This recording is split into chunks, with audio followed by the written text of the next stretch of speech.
California in the 1970s shimmered with promise. The air smelled of jasmine and fresh-cut grass, and neighbors knew each other's names. It was a place of unlocked doors and untroubled nights. But by the end of that decade, terror had crept in like a sickness, silent, invisible, and impossible to cure. Behind trimmed hedges and manicured lawns, a predator was watching.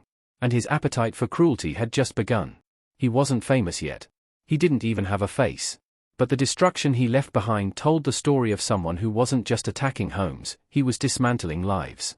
Before he was called the Golden State Killer, before he was feared across cities and counties, he haunted a small town tucked away in the San Joaquin Valley. Visalia. That's where it started. Between 1974 and 1976, more than 100 homes were violated by a figure who became known to local police as the Visalia Ransacker. His methods were strange, erratic. He didn't steal high-value items. He ignored televisions and wallets. Instead, he took single earrings, high school yearbooks, wedding photos, children's drawings. What he wanted couldn't be sold, it was personal. Intimate. He scattered underwear across floors, moved family portraits from one room to another, and left jewelry in toilet bowls. These weren't thefts. They were desecrations. The residents were rattled. Police were confused. And he only grew bolder. In September 1975, the ransacker took his first life. That night, 16-year-old Beth Snelling awoke to find a masked man in her bedroom, whispering for her to leave with him. When her father, journalism professor Claude Snelling, came running at the sound of her screams, he was shot in cold blood. The killer fled into the darkness. And then he vanished. The break-in stopped. Visalia exhaled. But 300 miles away, in Sacramento County, a new nightmare was beginning. In June 1976, a masked man crept into a house and raped a young woman in her bed. Then another. And another. Within months, the attacks multiplied with terrifying speed, each one more violent than the last. The press named him the East Area Rapist, but those words didn't come close to describing what he was. He didn't just attack. He invaded every aspect of his victims' lives. He stalked them for days beforehand, watching from behind fences, crouching in shadows, studying their routines. He left windows unlocked and gates open to test their awareness.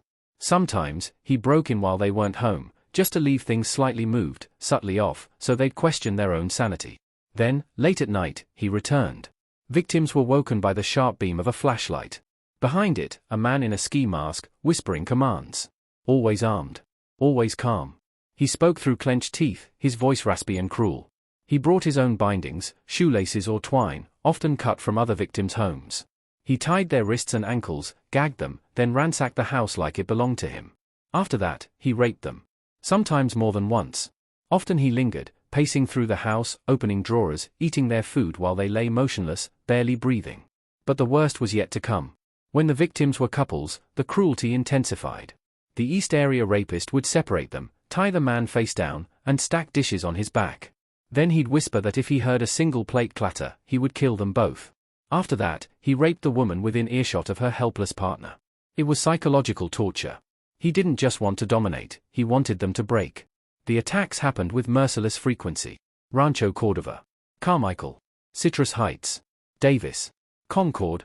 Each scene carried the same nightmarish pattern: bindings, whispers, destruction, and sexual violence. Police struggled to make sense of it. He moved quickly. He left no fingerprints. The footprints found at the scenes varied in size, as if he wore different shoes deliberately. He changed weapons. Changed escape routes. Always staying one move ahead. And he called. Before and after attacks, sometimes months later, he would phone the victims and breathe heavily, whisper obscenities, or just listen. The horror never ended with the assault, it followed them into every room, every quiet moment, every ring of the telephone. By 1979, he had raped at least 50 women. He was no longer just a local threat. He was a statewide terror. Entire neighborhoods lived in fear. Gun sales soared. Men slept with baseball bats. Women installed extra locks and nailed their windows shut. Dogs barked through the night. Still, he came. Then, suddenly, the assault stopped. Some hoped he was dead. Others guessed he'd been arrested for something else. There were no answers. Only silence. But silence doesn't mean safety. That same year, 1979, a new string of murders began along the Southern California coast. The killer struck in Goleta, Ventura, Irvine, Dana Point. Always at night. Always in homes. Victims were couples, slaughtered in their beds. In some cases, the female victim was raped before both were killed. Bludgeoning. Shooting. Overkill. These murders were feral and filled with rage. No one made the connection. These crimes were attributed to another faceless predator, dubbed the Night Stalker, not to be confused with Richard Ramirez, who later took the same title. It wasn't until years later, through the advent of DNA forensics, that investigators realized the East Area Rapist and the original Night Stalker were the same man. The monster had evolved. Rape was no longer enough. He wanted silence, permanence, death. His spree stretched into 1986, leaving behind a trail of 13 confirmed murders, 51 rapes, and over 120 burglaries. But those were just the ones confirmed. The real number may be higher. What terrified the public most wasn't just the volume or brutality, it was the planning. The meticulous way he controlled every environment. He slipped in and out of lives like smoke, leaving destruction so deep it rippled through generations. Survivors moved, changed their names, lived with nightmares that never faded. He was a phantom, but his damage was permanent. By the 1990s, his case had gone cold. But the victims never forgot. The detectives never gave up. And somewhere, out there, the man who had once crept through windows and whispered death was still alive, still hiding behind the face of an ordinary man. He'd fooled them all. For now.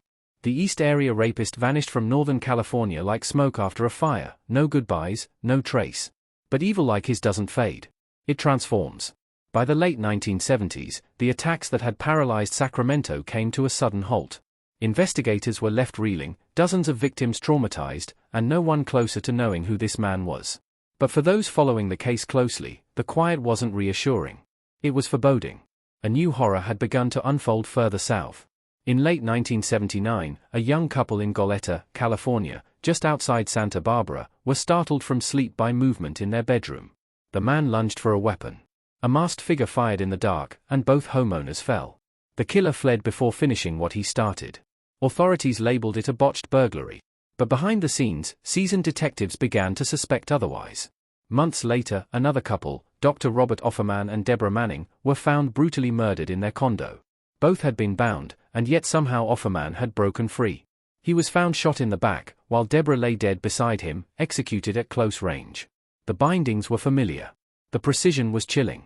And there were signs, small, subtle, that whoever had done this had taken his time. The media called him the Night Stalker, a new name for a new monster. But detectives who had seen this kind of terror before knew better. The East Area Rapist wasn't gone. He had simply changed zip codes. And his cruelty had deepened.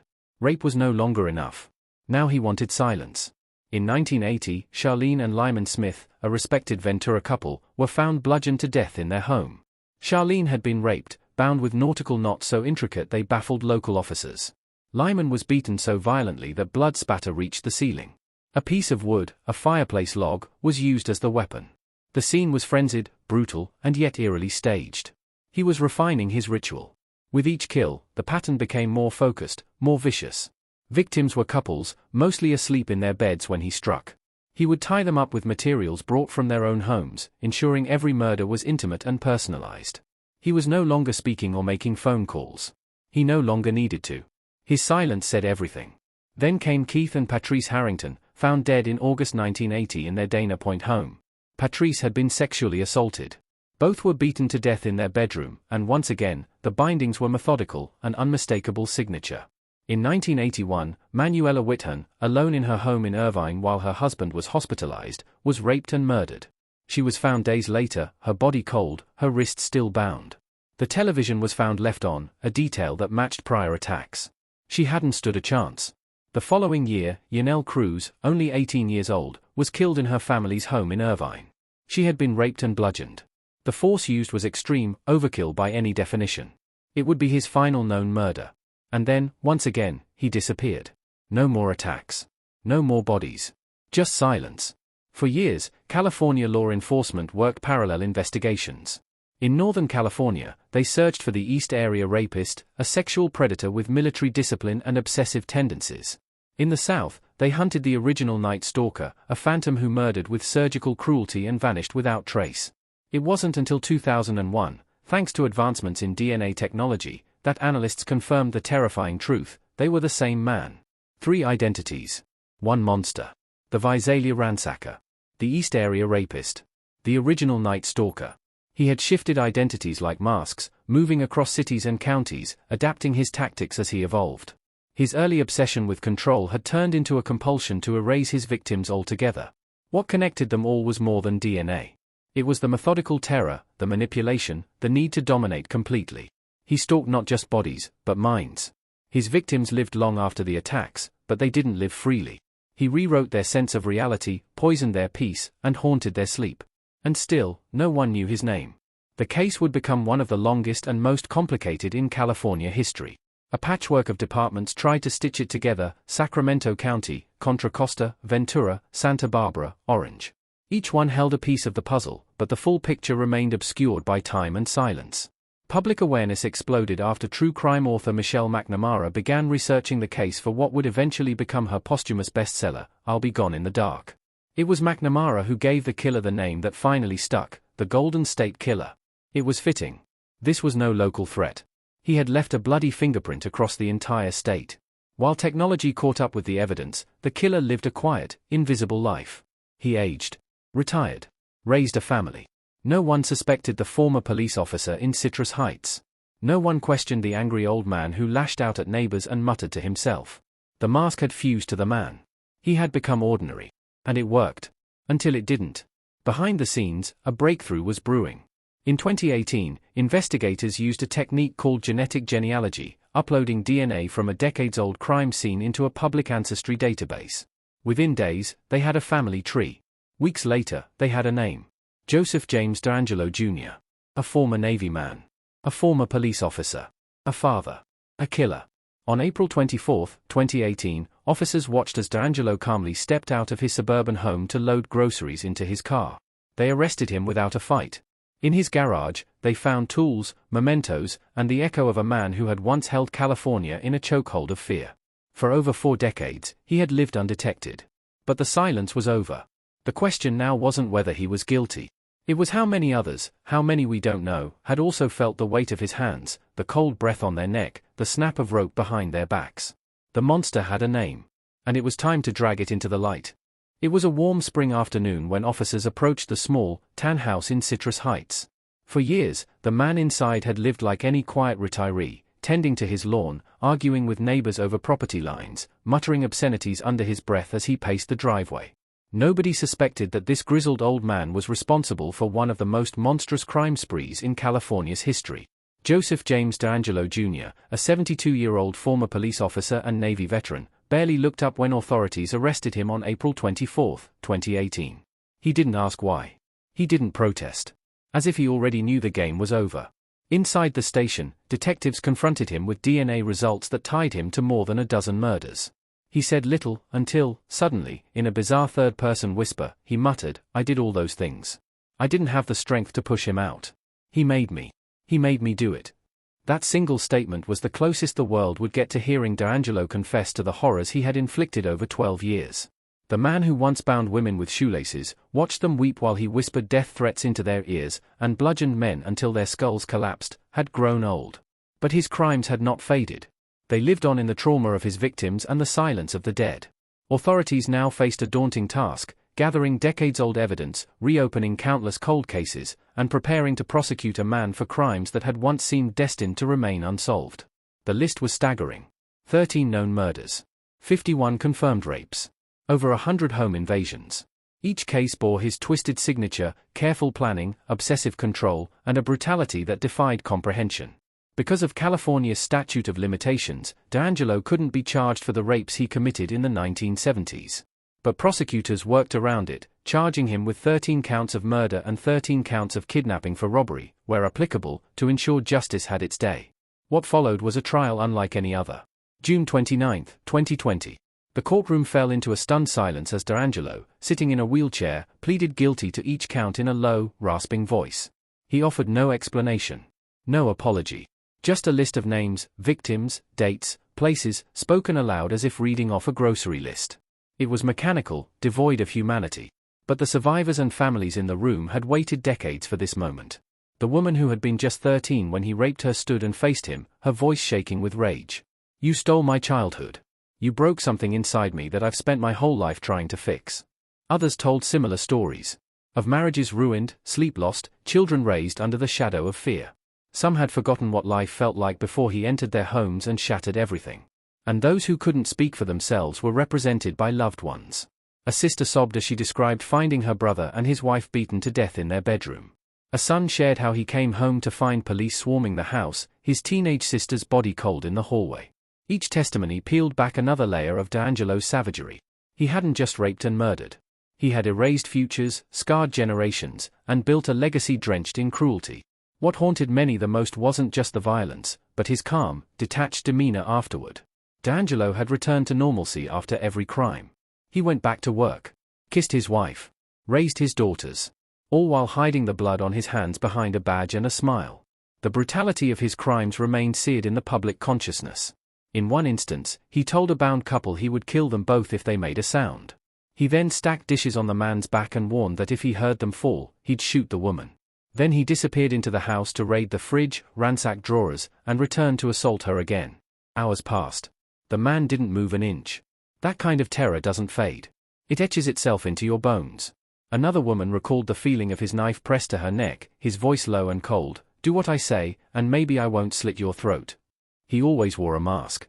But victims remembered his eyes, lifeless, calculating, a void where empathy should have lived. For decades, victims feared that their attacker had died a free man, that they'd never know his name.